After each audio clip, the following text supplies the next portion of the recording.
The Maltese Cross by Eton Ballou. Chapter 2 continued.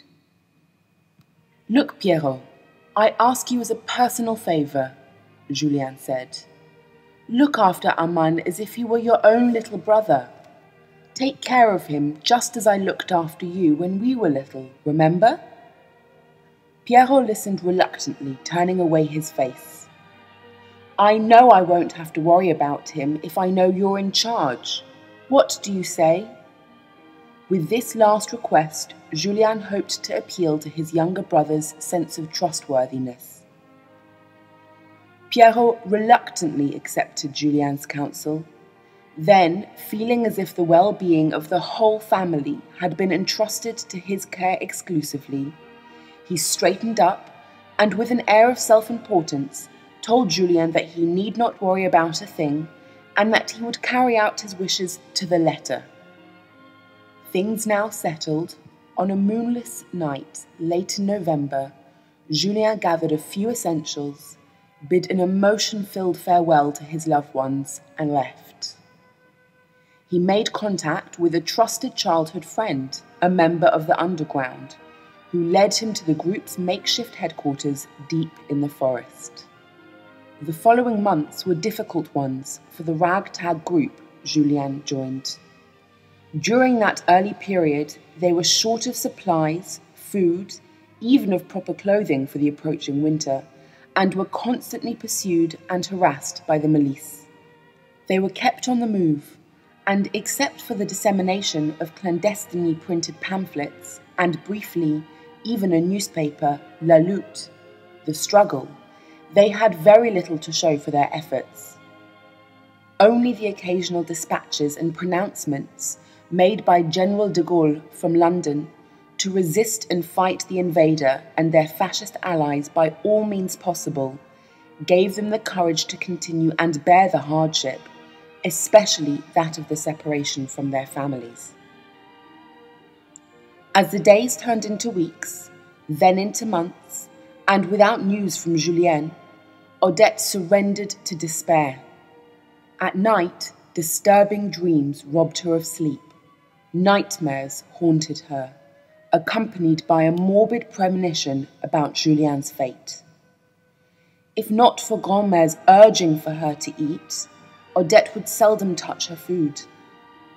At the middle school in Lorient, the nearest large town where she taught history, she performed her duties with impassivity.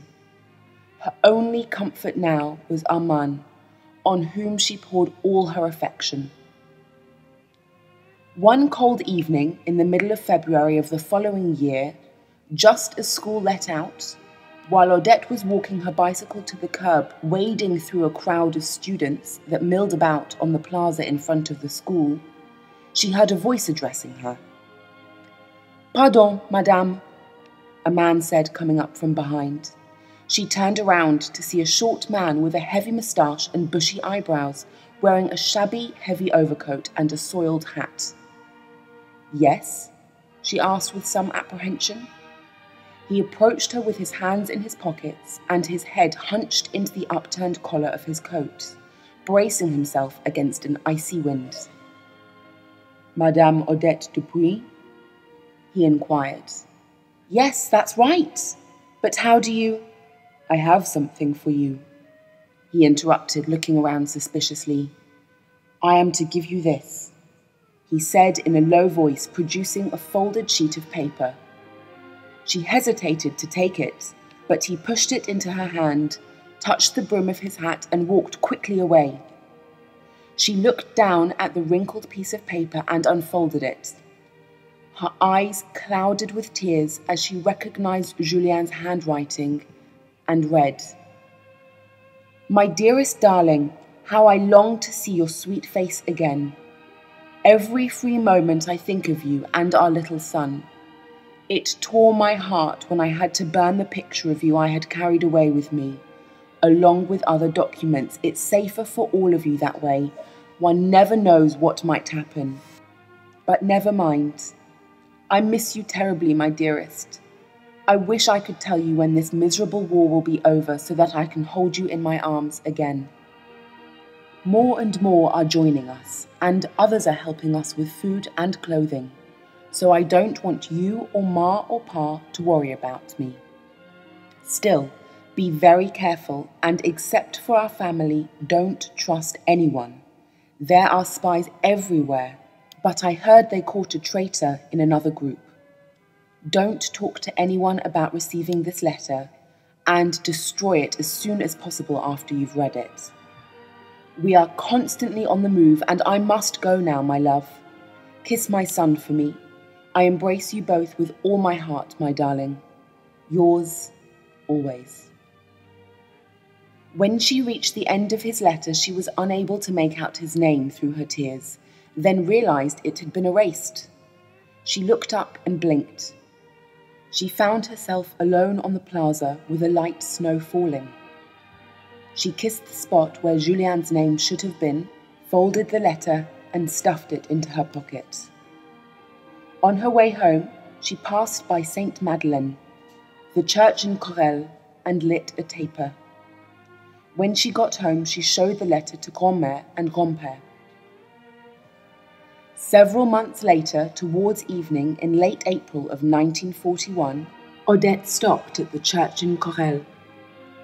As she walked up the steps, a strange foreboding washed over her. She found it odd that the church was empty, and that even the priest, Père Hippolyte, was nowhere to be seen. She walked up the nave, lit a candle, then went to her usual pew, knelt and prayed quietly.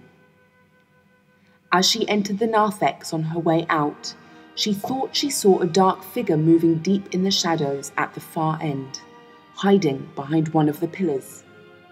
Driven by fear, she rushed towards the exit, when she heard someone whisper, "Please wait." She stopped, and with her heart racing, she asked, Who's there?"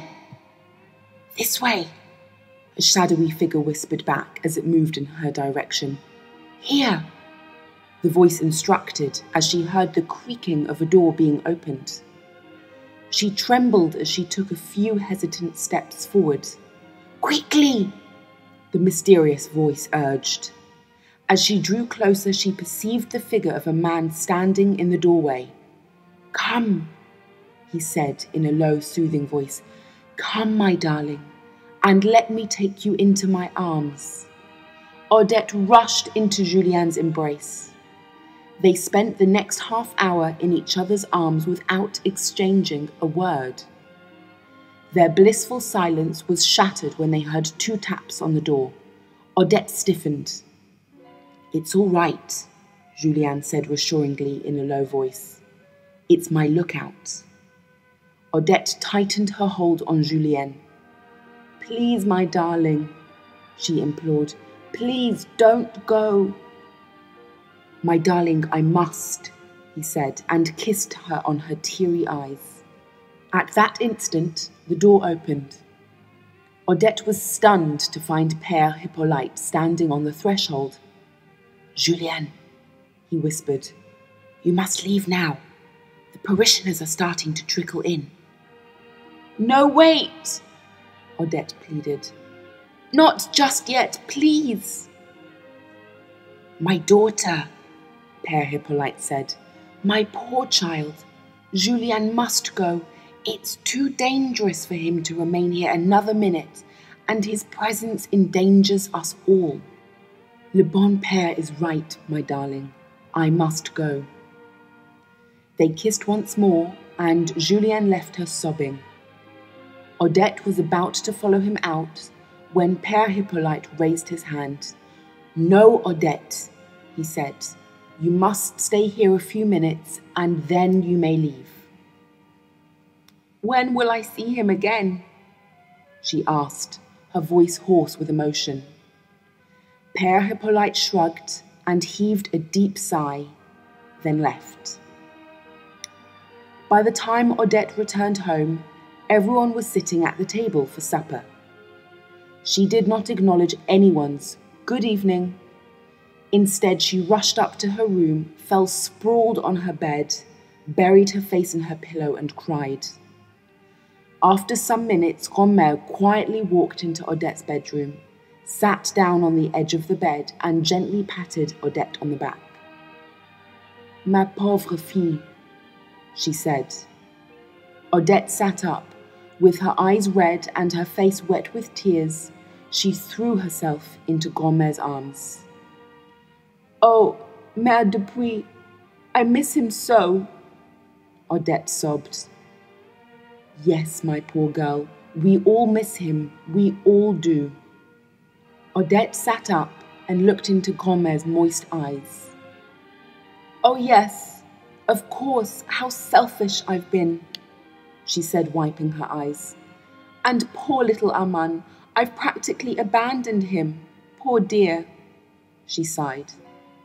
Ever since Julien left, he's been asking me where his papa is and when is he coming home. Odette brushed back her wet hair from her forehead. I'm so sorry, Mère Dupuis, for thinking only of myself. Never mind, girl, it's only natural, Grand-mère said. And don't worry about Armand, he's in good hands. Don't worry, she repeated, patting Odette on the knee. She stood up. Come, a hot supper will make you feel better,